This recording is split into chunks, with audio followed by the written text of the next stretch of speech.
day sa inyo lahat guys, and welcome back to my channel. Ngayon guys, quick update lang tayo no, sa ating blue polar breeding. So tara, tingnan natin yung aking pair na blue polar. So dito na guys, nilagay ko na yung ating blue polar dito, and currently nasa 4 days pa lang sila dito. Pero ang kagandahan nito guys no, kasi nag-start na nag-lay ng eggs ang female. So dito sa loob ng ito no, ng kanilang taguan. So tingnan natin ng malapitan. So ito guys yung blue polar na male. Yan siya. Kung mapansin nyo, medyo magkaroon na siya ng bukol sa may uluhan.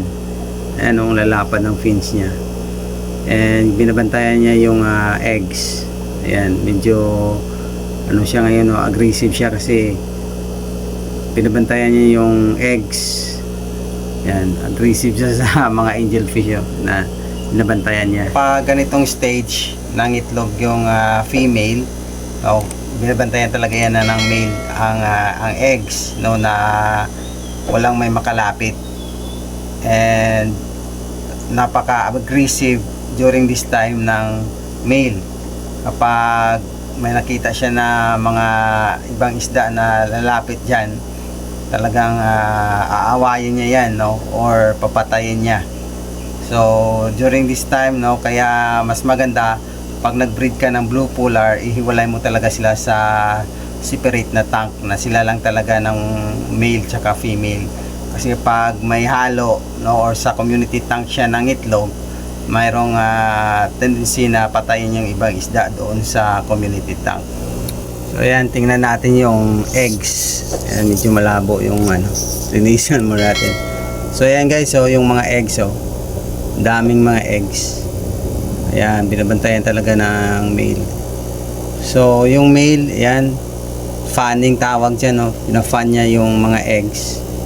Ayan, para walang mga dumi na makadapo sa eggs. Ayan, yung male yan nagfa-fan. And palitan yan sila minsan ng female. Saan pag kumakain, umalis yung male, pinapalitan siya ng female. Same din kapag ang female kumakain,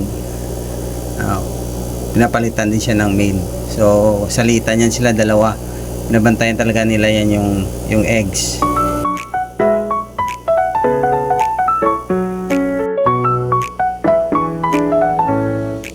Itong eggs guys, mag-isa to mga 7 days. Yan. So pagka 7 days, meron na tayong mga free swimming na mga blue polar. So itong blue polar guys, napakaganda i-breed, no? Kasi napakadali nila i-breed. And mga mga span lang ng 1 to 2 weeks, mag-start naman sila mag-itlog ulit. So ito 2 weeks, no, bago sila nag-start mag-lay ng eggs ulit. So yung mga free swimming ko nandun sa grow out tank, no? And then nilagay ko dito yung hiniwalay ko sila muna, tapos binalik ko sila dito. Pagbalik ko, mga 3 to 4 days lang, no, nag-start sila mag-lay ng eggs ulit. Yan. So pagka ganun, no, mga conditioning siguro nito mga 2 weeks lang, no? Once na tanggal mo sila, and then na-condition mo sila ng another 2 weeks, ibalik mo sila ulit, mag-start sila ulit mag-lay ng eggs after 4 days. Ayan. So ganun kabilis magdami itong mga blue polar. So dito naman guys, ito naman yung mga blue polar na tinanggal ko na dun sa reef tub. Nilagay ko na dito. So ayan sila, medyo mahiyain pa sila. Pero kapag nasanay na yan sila sa tao, yan, hindi na yan sila tatago. Ayan, hindi kasi sila nasanay sa reef tub kasi sila.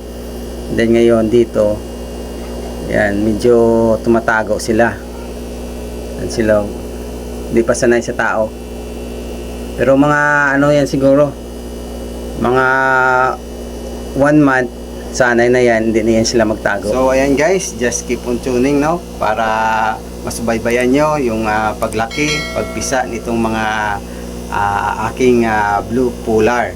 And pakita ko sa inyo kung paano mag-alaga, magpalaki nitong mga blue polar. Madali lang sila alagaan, madali lang palakihin itong mga blue polar, kaya mabilis sila dumami. So kung bago ka pa lang sa channel ko and gusto mo matuto mag-breed ng blue polar at ng iba't ibang klaseng mga isda, don't forget to click the subscribe button and click the bell button para ma-notify ka sa pinakabagong videos. Once again, thank you so much for watching and see you on my next video.